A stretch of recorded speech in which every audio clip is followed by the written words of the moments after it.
Há 13 dias está em vigor no país a lei da terceirização.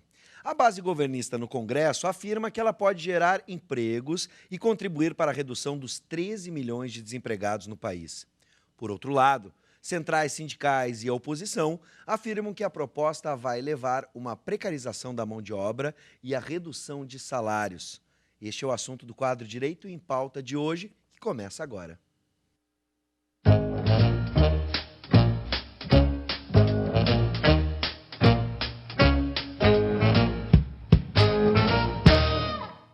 Aqueles que criticam a nova lei afirmam que o trabalho diretamente contratado passará a ser minoria e o trabalho terceirizado a maioria no mercado. Além disso, argumentam que pode haver aumento da jornada de trabalho e da chamada pejotização. Quem defende a proposta espera uma redução da burocracia na contratação de trabalhadores. Boa noite, professor Paulo Regis, seja bem-vindo. Boa noite, Bives. Uma alegria sempre estarmos juntos aqui tratando de mais um tema jurídico. Hoje nós contamos com a presença do professor Paulo César Steffen, que é professor de Direito do Trabalho da nossa universidade há muitos anos, aqui do campus de Canoas. Seja bem-vindo, professor Paulo. Muito obrigado, professor Paulo Regis, Gustavo Bives. Muito obrigado pelo convite. Seja bem-vindo, professor. Começo, então, com o senhor. Quais são as principais mudanças, nas relações de trabalho introduzidas pela lei das terceirizações? Bem, inicialmente, uma colocação que se faz necessária. Esta lei que foi sancionada pelo presidente da República no último dia 31 de março, ela, na verdade, dispõe sobre o trabalho temporário, mas também dispôs sobre a terceirização, trazendo algumas novidades, muito mais no sentido de ampliar a legislação de 1974, que era a Lei 6.019, que estabelecia aí a atividade do trabalhador temporário e também dispunha quanto à organização das empresas, prestadores de serviços temporários. Então, esta lei foi a que sofreu uma maior modificação e trouxe, obviamente, para o mercado maiores benefícios. Mas, no seu bojo, também veio um texto que permite a interpretação quanto à terceirização de atividades, dentro das atividades laborais no país, e que até então não tinham nenhuma regulamentação. Ao longo dos anos, nós observamos que o fenômeno da terceirização é algo que surgiu no esforço de Segunda Guerra nos Estados Unidos, enfim, na necessidade do esforço bélico, enfim, e aí o deslocamento daquelas atividades periféricas do segmento industrial foram deslocadas para a terceirização. E isso, claro, deu certo até há algum tempo e ainda vem sendo praticado em alguns países, mas sem que haja uma regulamentação. No Brasil, esse fenômeno também veio, introduzido aí por técnicas de administração, enfim, e ao longo do tempo gerou controvérsias na medida em que havia uma insegurança jurídica no que se refere aí aos direitos dos trabalhadores terceirizados. A ponto do Tribunal Superior do Trabalho editar uma súmula, a súmula 331, que continua em vigor, que dá o suporte à licitude, inclusive apontando quais atividades em que é lícita a terceirização. Bom, agora, com esta nova lei, ela obviamente incorporou conceitos da jurisprudência trabalhista, dessa súmula já comentada, e, claro, trouxe novidade. Para o temporário, a hipótese que já existia antes de substituição do pessoal regular na empresa diante de eventos previsíveis ou imprevisíveis. Por exemplo, um trabalhador, enfim, uma secretária que porventura saísse em licença gestante. Então, haveria necessidade de imediata reposição. Então, essa legislação de 1974 permitia essa substituição. Da mesma forma, algum trabalhador que saísse em férias e fosse, digamos, um trabalhador especializado e que necessitasse uma reposição imediata, também a empresa poderia valer-se disso. Um segundo aspecto também previsto na lei original, de 74, era quanto ao acréscimo extraordinário de serviço. Mas esse acréscimo teria que ser algo imprevisto, algo fora da programação, fora da atividade normal da empresa. Sim. Bem, nesse aspecto, ou seja, nesse tópico, é que nós tínhamos uma grande novidade nesta lei, a 13.429, que manteve a questão, digamos, a possibilidade da substituição de pessoal permanente, ou seja, aqueles que são empregados, vinculados à empresa, enfim, diante de situações temporárias, limitadas até então a 90 dias. Já o acréscimo extraordinário deu lugar a um novo conceito na lei, ou seja, tanto atividades imprevistas, imprevisíveis, que fogem ao controle do empregador, do empresário, enfim, mas também aquelas atividades previsíveis, ou seja, abriu um flanco, uma possibilidade, a partir de então, para que as empresas possam contratar serviços intermitentes, ou periódicos, ou ainda para a satisfação de atividades empresariais de natureza sazonal. A questão da intermitência abre uma possibilidade, por exemplo, para uma empresa, diante de uma necessidade de substituição... Professor, me permita uma pequena interrupção, só para que o nosso telespectador possa ter clareza do que nós estamos abordando. Bives, nós estamos em época de Páscoa. Sim. Uma empresa que tem uma produção X, quando se aproxima a Páscoa, ela vai ter uma produção X mais Y. Lhe pergunto, esse é um caso sazonal? Poderia ser a contratação nesse momento em razão desse aumento, desse delta, desse aumento de demanda? Isso seria caracterizado como tal? Perfeito, perfeito. Ou seja, com a redação da nova lei, passa a haver esse permissivo legal para que atividades sazonais, tais como o exemplo que o senhor cita, e também em épocas de final de ano, enfim, tal, e outras atividades que são sazonais também, como, por exemplo, a área de fertilizantes, a área do setor agroagrícola, onde há muita necessidade de contratação dentro de um determinado período do calendário do ano civil. E aí esse seu exemplo encaixa perfeitamente, 180 dias, é isso? Exato. 180 dias, a legislação podendo prorrogar por 90. Por mais 90 dias. Tá. E a nova possibilidade de recontratar temporariamente tem um hiato, não tem? Exatamente. Ele terá de quanto tempo? Que aguardar aí, pelo menos mais 6 meses, mais 100. Ou seja, para poder mesmo ser ele não poderá recontratar imediatamente, ele tem que dar um tempo, é isso? Exatamente. Tá bem. Há um lapso a ser observado, Lhe pergunto o seguinte, professor. Pois não. Stephen, qual foi o benefício que a nova lei, que esse novo marco legal da terceirização, como ela é conhecida, sim, qual foi esse marco legal, o que ela traz de benefício para o trabalhador? Ora, num primeiro momento, me parece que tão somente a possibilidade, muito mais expectativa, de abertura de novos postos de trabalho através da terceirização. Em termos de benefícios, não consigo, na redação da atual lei, vislumbrar algum benefício que não seja a possibilidade de talvez diminuirmos aí, o número de desemprego que nós temos hoje, se principalmente trabalha no país. Hoje com expectativa. Sim. Hoje, quando a gente trabalha... E aí temos essas duas posições bem claras, aqueles que defendem e aqueles que atacam. Porque hoje se trabalha com a expectativa de que realmente esses postos vão erradicar exatamente o desemprego que a gente peça. Talvez não chegue a erradicar, É possível que haja, efetivamente, diante dessas possibilidades aí, ou de atividade intermitente, ou periódica, ou sazonal, nós temos justamente a possibilidade de contratar, isso pelo temporário. Mas a própria lei também, ela amplia, e aí sim a questão de benefícios, fique bem claro. O trabalhador terceirizado, dentro dessa nova legislação, aí não sofre nenhum prejuízo quanto a direitos trabalhistas. Ou seja, permite-se, aliás, exige-se a aplicação de toda a cobertura legal, toda a proteção contida na consolidação das leis do trabalho. Mas, então, mesmo sendo terceirizado. Lhe pergunto o seguinte, terceirizado de banco, ele não tem um salário diferenciado em relação àquele que é contratado? O contratado bancário, ele não tem 6 horas, esse não teria uma carga horária maior? O contratado não teria auxílio creche, esse não teria? Na verdade, isso não seriam aspectos a serem...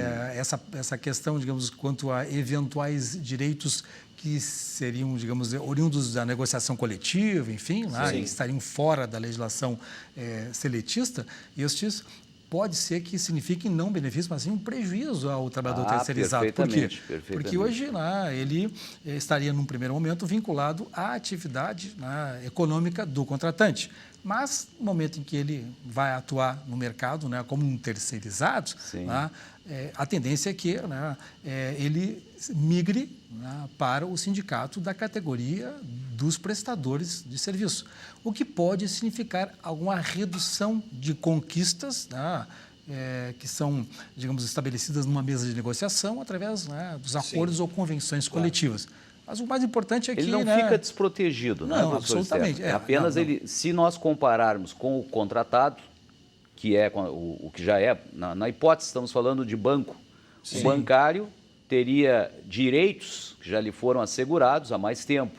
Comparado com o empregado da terceirizada, poderá realmente haver uma disparidade, vamos dizer assim. Sim, exatamente. Isso pode acontecer, né? Talvez até não imediatamente, mas no decorrer, né, da implementação, né, dessa terceirização já sob a égide da nova lei.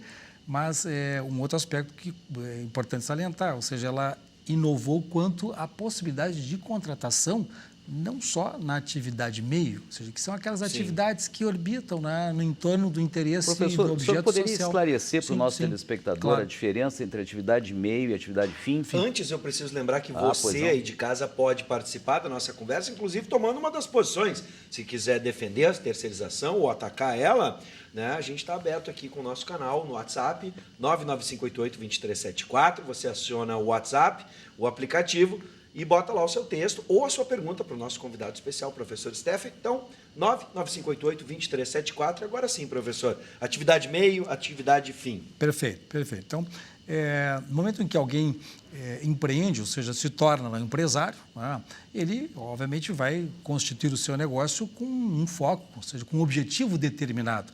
Esse objetivo, né, estará identificado lá no contrato social dessa sociedade empresarial. Ok. Para que ele consiga realizar o objetivo da sua sociedade, né, ele necessita, obviamente, né, de parceiros, fornecedores, enfim, e da mão de obra direta, contratada, né, com empregados, com toda a cobertura legal. Ok. Isso, então, né, seriam, digamos, atividades profissionais vinculadas, né, ao objetivo da sociedade, ou seja, a finalidade, né, digamos, da atividade econômica, né, teria, então, essa mão de obra necessária. Agora, há outras atividades que fogem justamente, né, do objeto, ou seja, que não são, digamos, diretamente relacionadas àquilo que seria o resultado do negócio. Tá? Então, por exemplo, atividades, né, de refeições coletivas, de manutenção, limpeza, portaria, segurança. Exato, enfim. Esses já são, né, são, digamos, atividades, seriam atividades terceirizadas, meio, enfim, são as atividades, né, meio, aquelas que não, digamos, interferem diretamente no resultado do negócio. Agora, com a nova lei, nós temos a possível, né, digamos, expansão, né, da terceirização, inclusive nas atividades meio. Significa que, por exemplo, nós aqui, a Universidade Luterana do Brasil, a identificação da atividade fim, né, é justamente a educação, né, do ensino superior. Então, poderemos ter, até em breve, pela lei atual, né, a possibilidade de terem professores terceirizados, ou seja, né, ao nosso lado, né, enfim, lá no curso de Direito ou quaisquer outros cursos da nossa universidade, temos professores, né, que venham a ser contratados através da terceirização. Por quê? Porque a legislação está, né, permitindo que, além da atividade meio, ou seja, a terceirização, né, daquilo que seria, digamos, um pouco distante do núcleo, né, objeto da empresa, objeto da instituição, enfim, né, ele se desloque também para trabalhadores que, né, se identificam com a finalidade, ou seja, a prestação de serviço na Nesse caso, professor, por exemplo, vamos pegar agora o exemplo da universidade. Perfeito. Com professores, agora uma relação, um contrato, uma relação de trabalho terceirizada, provavelmente eles vão criar um CNPJ, uma forma para que esse contrato seja estabelecido. Como vai ser feito, por exemplo, pagamento de encargos, quem fica responsável por isso? Até a gente chama, é um pouco do que a gente imagina da tal da pejotização? Não exatamente isso, né? Por quê? Pressupõe-se que a terceirização, né, implica em ter um tomador de serviço, que é o contratante, tá? E uma empresa interposta, ou seja, a empresa prestadora, né, de serviços de terceirização, especializada ou não. Normalmente se envolve nessa atividade mão de obra especializada. Ok. Então, entre esses sujeitos, né, surge um contrato civil, Ou seja, a empresa que interessa terceirizar, contrata essa empresa prestadora, claro, tudo dentro da estrutura exigível para a formalização dessa empresa, e o trabalhador tem vínculo empregatício com a cobertura dos direitos seletistas com esta empresa prestadora de serviços. Ora, ela que assume integralmente a responsabilidade prevista na legislação trabalhista, inclusive no que se refere aos encargos previdenciários e também seria uma fiscais. responsabilidade subsidiária ou solidária? Na verdade, essa lei, ela ratificou o que a súmula 331 do TST construiu, no sentido de que o tomador responde subsidiariamente por eventuais direitos inadimplidos pelo terceiro, ou seja, pela empresa que contratou o empregado, o trabalhador terceirizado e o disponibilizou para o tomador de serviço. Então, a responsabilidade é subsidiária na forma da lei. Ou seja, a diferença está em que a responsabilidade subsidiária implica em que, eventualmente, havendo o descumprimento dos direitos trabalhistas, esse terceirizado ele terá que buscar a Justiça do Trabalho para demonstrar, então, essa relação e aí fazer a sua reivindicação. E, dentro do processo, ele terá que exaurir um eventual direito que lhe seja reconhecido por sentença, que transite em julgado, enfim, contra a empresa com a qual ele mantinha um vínculo. Sim. E, tão somente após a exaustão das tentativas de execução de um eventual título executivo, ou seja, de direitos que tenham sido assegurados na decisão transitada em julgado, é que a responsabilidade subsidiária poderá, portanto, ser direcionada ao tomador. E isso, então, virá a responder, inclusive, pelas contribuições previdenciárias. Sim. É importante até colocar que é bem provável que, em breve tempo, nós teremos aí mais novidades que poderão refletir-se nessa legislação, que tramita no Congresso Nacional, atualmente no Senado, um projeto de lei que, inclusive, prevê, digamos, maiores garantias ao trabalhador terceirizado e, inclusive, na redação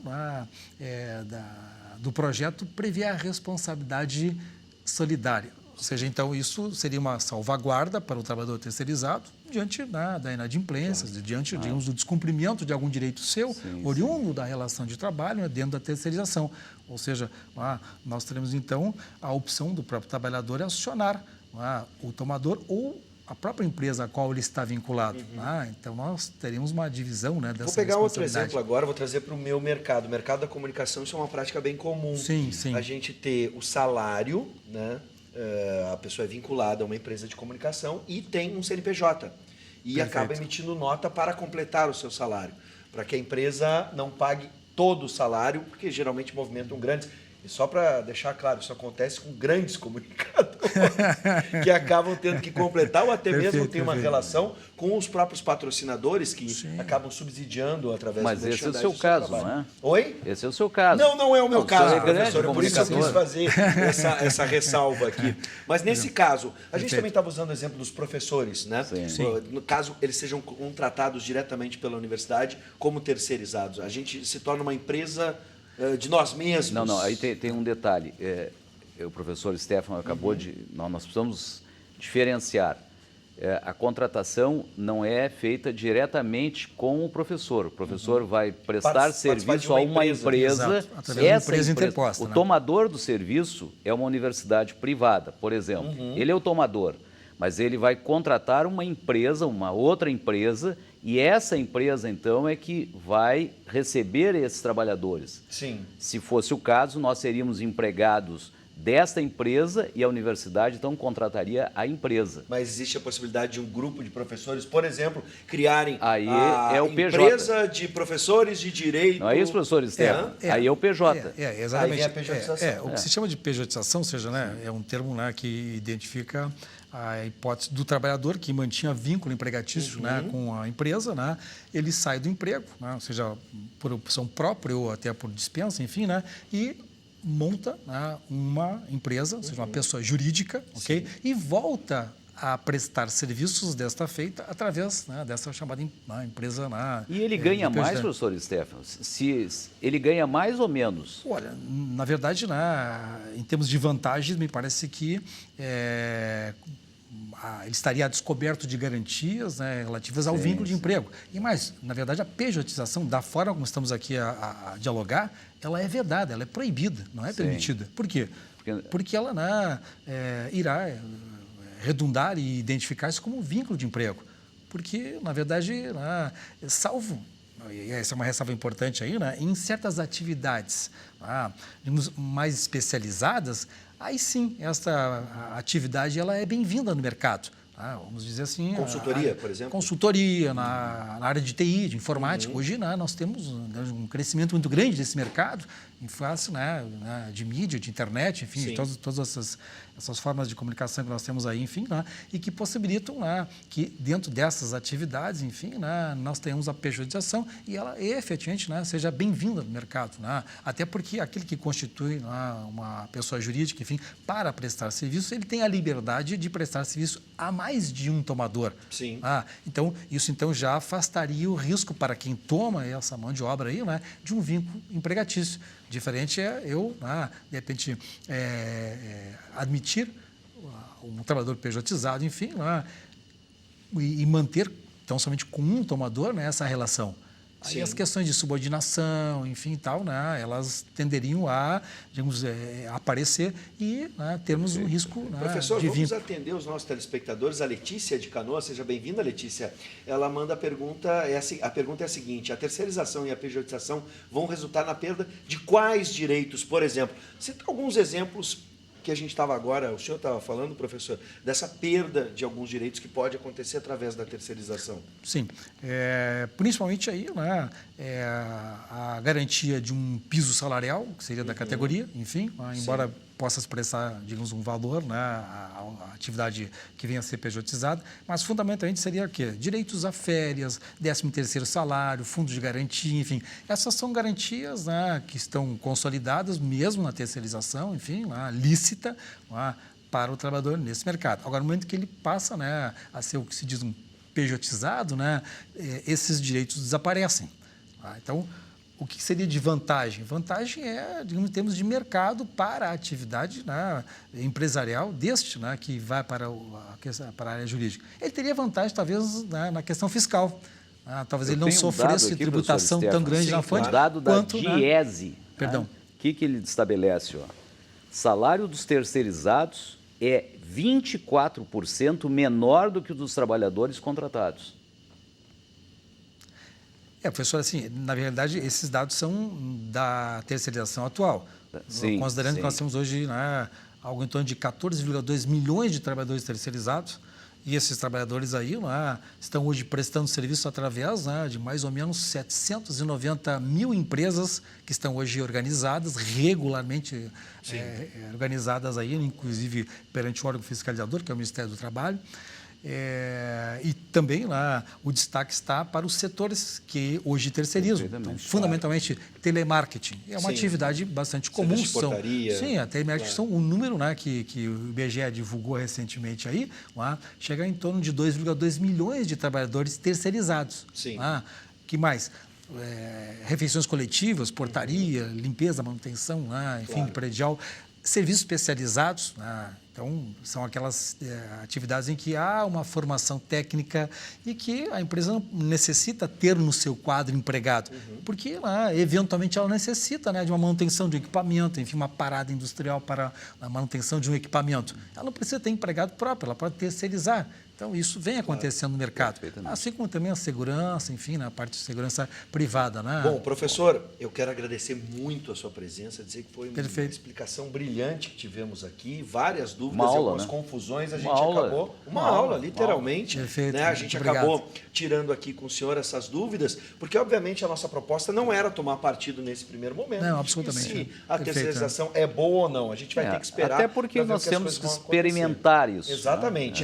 Agora, tirar as dúvidas e a gente poder separar bem o que é atividade meio, o que é atividade fim, o que é o trabalhador contratado e terceirizado, eu acho que a gente teve totais condições de dar esse primeiro passo com o senhor. Por isso eu agradeço muito a sua presença. Muito obrigado, David. Seja bem-vindo e espero revê-lo em breve. Sim, com certeza. Nós temos grandes novidades aí na alteração da legislação trabalhista, né? Com certeza. Ontem já o relator já apresentou e seguramente, né, talvez até entre em pauta na semana que vem. Já está aqui o convite, né, professor? Enfim, já fica o convite. Vamos nos encontrar. Com certeza. Professor, Quero Na próxima agradecer quinta, também ao professor sem dúvida. Stefan. E na próxima quinta estaremos Estamos de volta. com Direito em Pauta. Direito em pauta. Muito obrigado por você. Obrigado e boa participou. Páscoa, né? Muito obrigado. Boa Páscoa, Igual, boa igual, Páscoa né? aos nossos Todos também telespectadores Isso aí. também. Obrigado. Olha, o meu ovinho pode ser terceirizado, também pode, né, professor? O meu Depois a gente amargo, abre de a nossa preferência. empresa de Tá certo. apresentadores Isso. de programa de TV, que o senhor... Vamos abrir junto, vamos abrir uma sociedade. Estamos indo bem, eu e tu. Eu estou bem, eu estou bem. O professor já estava olhando ali para o lado direito, enfim, né, para algumas, para algo que está na bancada, que vai aparecer Daqui a pro pouco a gente vai telespectador. falar sobre o Ovo de Exatamente, Páscoa, né?